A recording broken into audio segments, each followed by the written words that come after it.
Medical college का माहौल हमेशा से ही खास होता है, जहां चारों तरफ पढ़ाई का दबाव, प्रतियोगिता और मरीजों की देखभाल का जुनून होता है। वहीं दोस्ती और प्यार के खूबसूरत पल भी उभरते हैं। ऐसी ही एक कहानी है आर्या और नील की, जो मेडिकल कॉलेज की क्लासरूम से शुरू हुई और दिल की गहराइयों तक पहुंच गई। आर्या, एक होशियार और महत्वाकांक्षी लड़की, मेडिकल कॉलेज में अपनी पढ़ाई के लिए नई जगह पर आई थी। वह हमेशा से डॉक्टर बनने का सपना देखती थी। पहले ही दिन वह क्लास में सबसे आगे बैठी थी। जब लेक्चरर ने पूछा, कौन बता सकता है कि ह्यूमन सेल का स्ट्रक्चर क्या होता है, आर्या ने तुरंत हाथ उठाया और जवाब दिया। उसकी जानकारी से सभी प्रभावित हुए, लेकिन पीछे बैठा नील मुस्कुराया। इतनी जल्दी इंप्रेस करने की कोशिश कर रही हो, उसने हल्के से कहा। आर्या ने पलट कर देखा। तुम्हें ज्यादा जानने की जरूरत है तो आगे आकर बैठो। नील कॉलेज का सबसे लोकप्रिय लड़का था। उसकी मस्ती भरी बातें और चंचल स्वभाव ने उसे सबका चहेता बना दिया था, लेकिन आर्या उसे बस एक लापरवाह लड़के के रूप में देखती थी।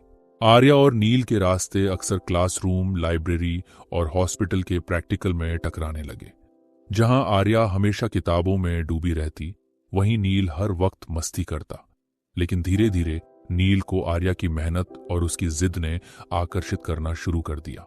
एक दिन जब दोनों एक साथ एंटोमी प्रैक्टिकल कर रहे थे, नील ने मजाक में कहा, तुम्हारी जिंदगी में क्या कोई मस्ती नहीं है? आर्या ने गंभीरता से जवाब दिया, डॉक्टर बनने का सफर मस्ती का नहीं, जिम्मेदारी का है। नील को पहली बार आर्या की गहराई का एहसास हुआ। उस दिन से उसने तय किया कि वह आर्या के करीब जाएगा। लेकिन अपनी मस्ती भरी अंदाज में टॉट कॉलेज के एक इवेंट के दौरान नील ने आर्या को प्रपोज करने का मन बनाया। उसने अपने दोस्तों के साथ मिलकर गिटार पर एक गाना गाया और बीच में आर्या से कहा, डॉक्टर बनने का सफर तो चल रहा है, लेकिन मेरे दिल का इलाज कौन करेगा? सभी हंसने लगे, लेकिन आर्या को समझ नहीं आया कि नील कितना गंभीर था। तुम्हारे पास और काम नहीं है क्या? उसने कहा। नील ने हंसते हुए कहा, काम बहुत है, लेकिन तुम्हारी यहां का इंतजार सबसे बड़ा काम है। एक दिन जब आर्या हॉस्पिटल में अपनी ड्यूटी कर रही थी, उसे पता चला कि नील का एक्सीडेंट हो गया है। घबराई हुई वह इमरजेंसी वार्ड की ओर भागी। नील बेड पर लेटा हुआ मुस्कुरा रहा था। डरो मत, मैं ठीक हूं, बस तुम्हारा ध्यान खींचने के लिए इतना बड़ा ड्रामा किया। आर्या ने गुस्से में कहा, क्या तुम्हें अपनी जिंदगी की परवाह नहीं है? नील ने गंभीर होकर कहा, परवाह है, लेकिन तुम्हारे बिना यह अधूरी लगती है। उस दिन आर्या ने पहली बार महसूस किया कि नील का प्यार सच्चा है। आर्या और नील अब अच्छे दोस्त बन गए थे। दोनों ने अपनी पढ़ाई और प्यार को संतुलित करने की कोशिश की।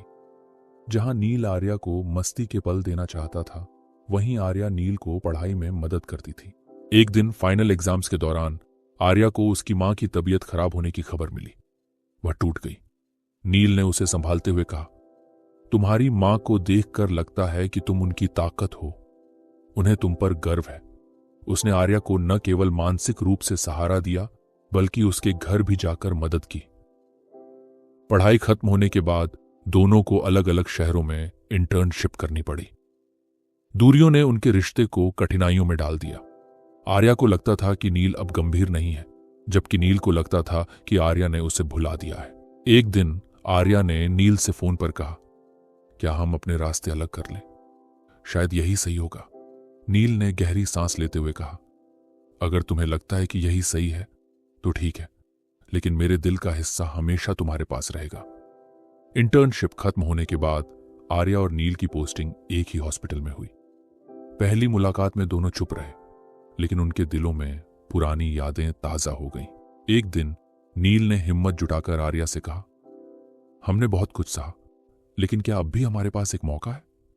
आर्या ने मुस्कुराते हुए कहा, शायद ये सब किस्मत का खेल है, मैं भी तुम्हारे बिना अधूरी हूं।